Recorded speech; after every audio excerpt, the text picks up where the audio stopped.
All right, so now that we have a banking service, we're going to go ahead and create a user interface. Of course, we're going to use the console app as a user interface. All right, so let's go ahead and try that. We're going to head over to the program CS.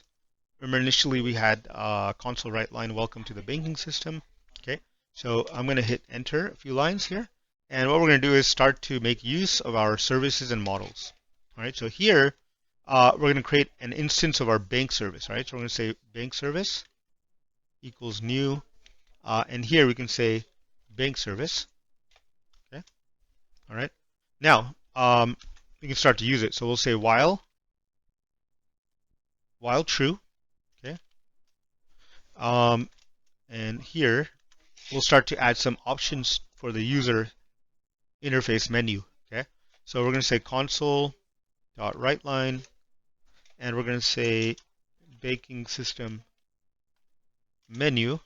Okay, all right, and here you can start to add a few more console.writeLines. So what I'll do is I'll do console.writeLine, and we'll say give it some choices for the user, right? So we'll say let's give the option add a customer.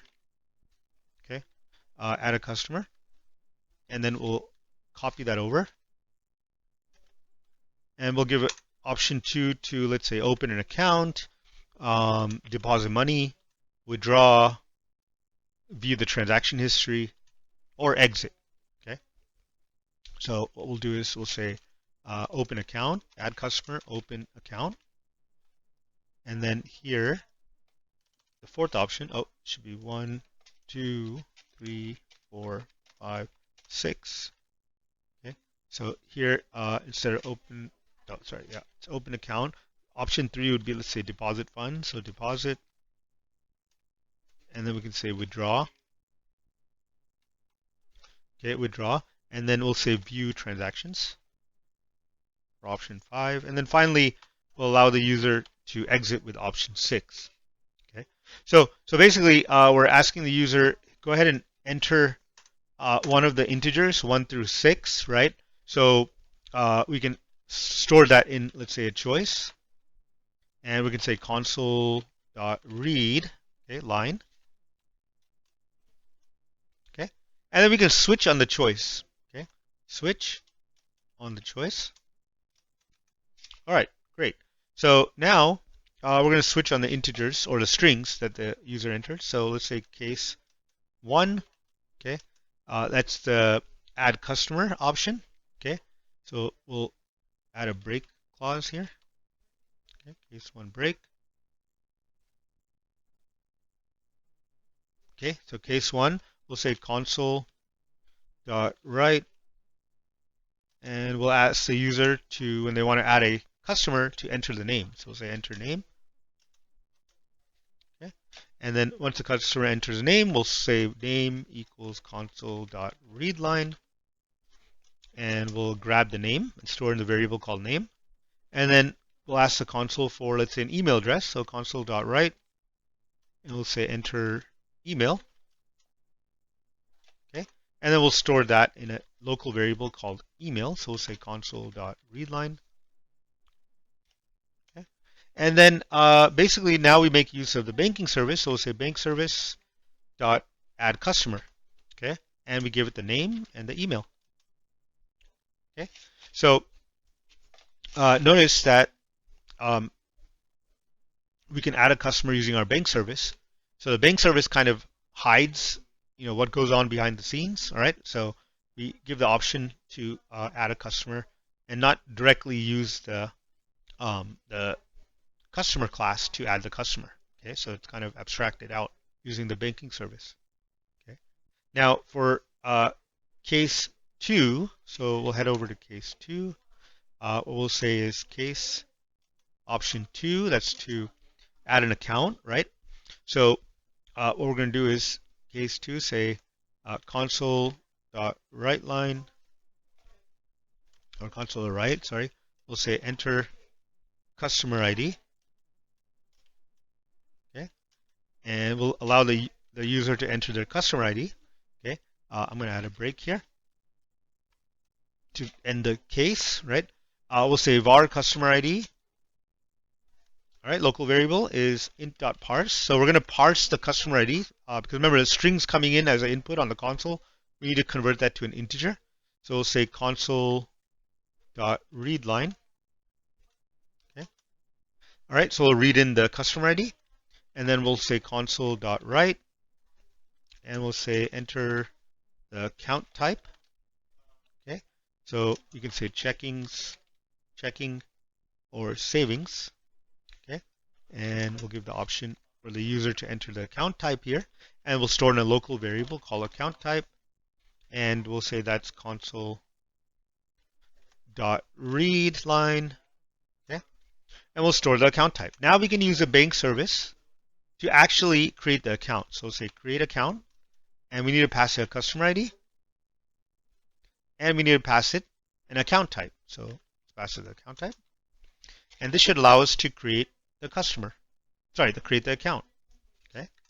Our next case, option 3, if you go up to the top, it's going to be to deposit, and option 4 is to withdraw. Okay. So withdraw and deposit, we're going to say case, option 3, and we can say break. Okay. So for option 3, what we're going to say is console.write. Okay, and we're going to say enter your account ID. Okay, and we're going to read that in to a local variable called account ID. We'll say int.parse, and we'll say console.readLine. Okay, and we're going to say enter the amount. So if I want to deposit, I need to remember the account ID and the amount to deposit. So console.write, and we're going to say enter amount.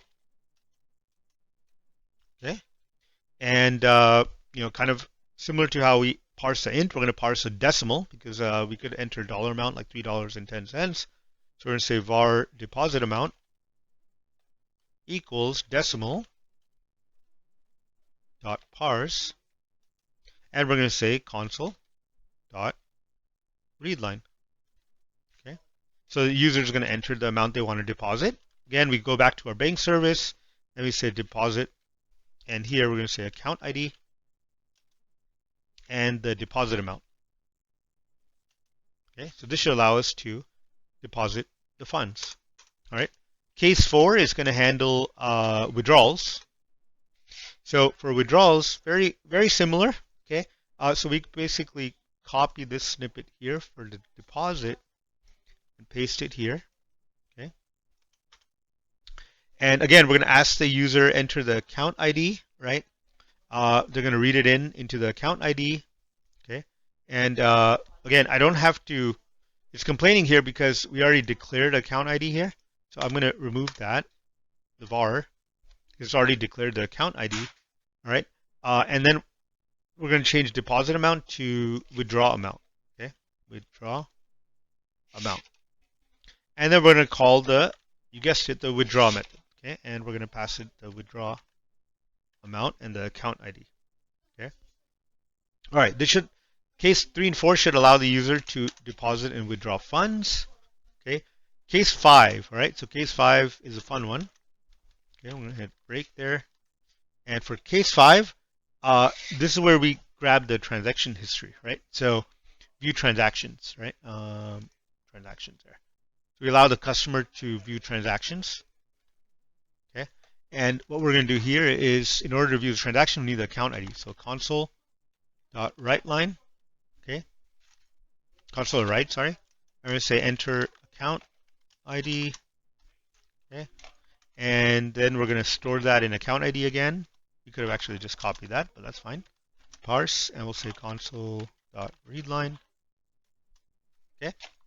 So we have the account ID. Now we need to grab the transactions. So we'll say var transactions equals, we can use our bank service. Remember, we created a method to get the transactions, get transaction history. And notice that accepts one argument, which is account ID. And we have the list of transactions. Now we can cycle through or loop through the transactions and print out the full transaction history, right? So we can do something like for each, and we can say var transaction in the list of transactions. Okay, and we can say console dot writeLine, and we can give a $sign here, and we can start to use our variables here. So we can say transaction dot transaction date. Okay, put a colon after that, and give it the transaction amount. Transaction dot amount. Transaction amount. Oh, just amount. Okay, we added a list as amount. Okay, perfect. So I'm looping through and allowing the user to print out all their transactions. Okay, and finally, case 6 is going to handle exiting, right? So basically, we just return. Okay, return. All right, and the default case, default in our switch. Okay, we're basically going to say console dot writeLine, and we're going to say invalid option. So if they don't enter a value between 1 and 6, it's an invalid option. Okay, and we'll break out of the loop. Okay, so we'll break out of the loop. All right. So let's give this a test run, okay, and see what happens here. So let's make sure we closed all the brackets. The while loop. Well, let's see first the switch. The switch statement closes here. The while loop closes here. Perfect. All right. I'm going to expand that again. Let's go ahead and save it. Okay. And now let's give it a test run. Okay. So we can give it a test run. So let's give it a shot. So let's go ahead and terminal, and we'll say .NET run. Make sure everything compiles and runs. So we'll say .NET run. Okay, it's restoring again, and in a moment we should be presented with a menu. Okay, there it is. Let me just expand this to the top here. Okay, so basically we can start, and it should enter a choice, right? Welcome to the banking system menu. Enter your choice, right? So let's go ahead and do that. We'll say choice is 1. All right, so 1 is for adding a customer. We'll say enter a name. We'll call it Alice Johnson. Okay, enter a name. Enter the email, so we can make something up. Johnson@example.com. And then the customer should be added. All right, so we'll go to the banking system menu next. And we can put some more logging in here, something like, customer added successfully. We can start to add some more and kind of enhance our console app. Okay. So again, notice we added a customer and then went back to the menu, right? So it's running a loop here, right? The while loop. Next, we can open an account with Alice. Okay. So choice is 2, open an account. Customer ID, great. So we're going to enter 1 because Alice is our first customer. Okay. Enter account type. We can say checking or savings. So we'll say savings, let's say. Okay. And then it should have created our account. Okay. So now let's try to deposit money in our account. So let's choose option 3 here. Enter account ID. We're going to choose 1. And then amount, we're going to say, let's say 500. All right. And we could enhance our console app to show the balance of the account, okay, and whether the deposit was successful. So I'll probably go ahead and do that after this. So I'm just testing if everything is flowing and working. So next option, let's say we go ahead and exit, right? So let's try exiting here. So 7 exit. Sorry, 6 exit. All right, and it exited the program. Beautiful. All right. So let's go ahead and add some more logging here. So notice at the top when we first started it, when it started, it said welcome to the banking system menu. It didn't ask me, enter a choice. Okay, so let's go ahead and do that now. So that way it allows us to enter a choice, right? When we go ahead and run the program. Okay, so let's add that above in the while loop. So we have the banking system, exit. Okay, so say banking system menu, and we'll say, please enter a choice. Okay, console. So console.writeLine,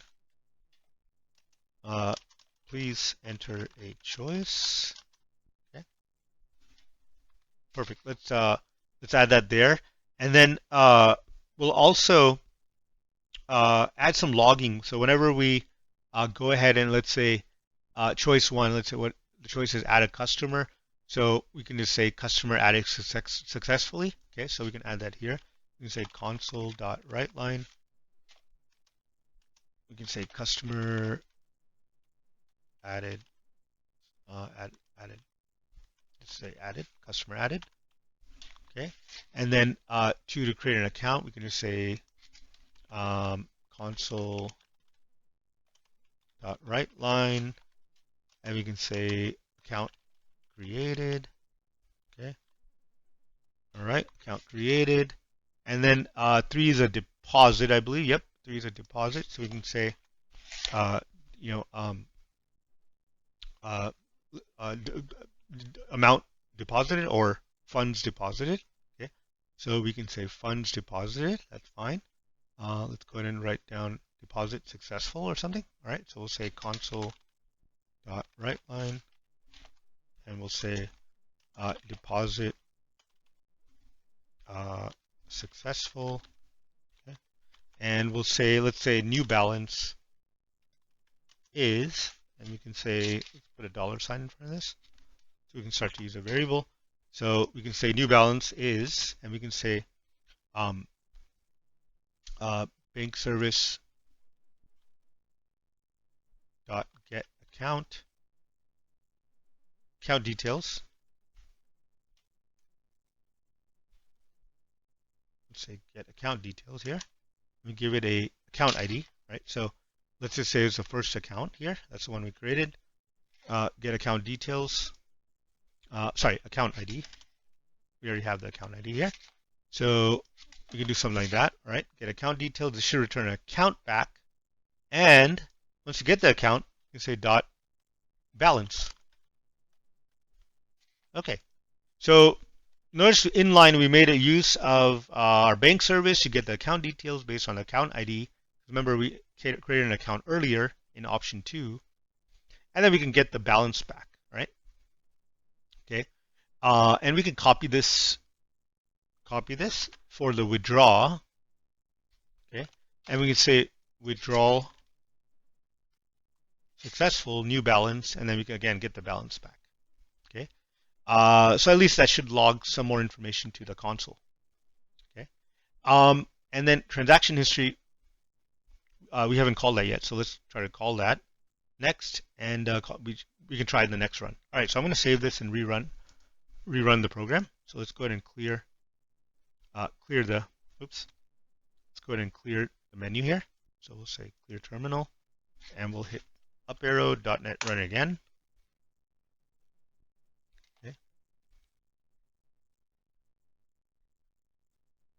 Okay, here it is at the bottom, sorry. All right, there we go. Banking system, please enter a choice. So I'm going to add one. To add a customer, we'll say Manish, Narayan, email, we'll say m.narayan@test.com. Okay, now it says please enter a choice. Customer added, great. At least gives us more information. Then we'll try to open an account, so we'll add option 2. Customer ID is 1. Say checking account. Okay, account created, beautiful. That gives me some more info at least. And now we're going to say I want to deposit some funds. So account ID is 1. Deposit amount, let's just call it $455.66. All right, so deposit successful. Now notice it does get the account back, and then it gets me the balance. New balance is $455.66. So if I try to deposit again, let's try that. Let's call it option 3 again, and we'll say account ID 1. This time we'll deposit say $1,000. We should have $1455.66 in the new balance. So hit enter. And beautiful. Deposit successful. New balance is $1455.66. All right, now I'm going to try to withdraw and remove $55.66. So we should have exactly $1,400 in the account. So I'll use option 4. Enter account ID 1. Amount is $55.66. Perfect. The new balance is $1,400. Okay. So let's try to view the transaction. So I'll hit option 5. Okay, that didn't run. So let's see why that didn't run. Let's didn't really print anything out. Let's see what's happening. Enter account ID 5.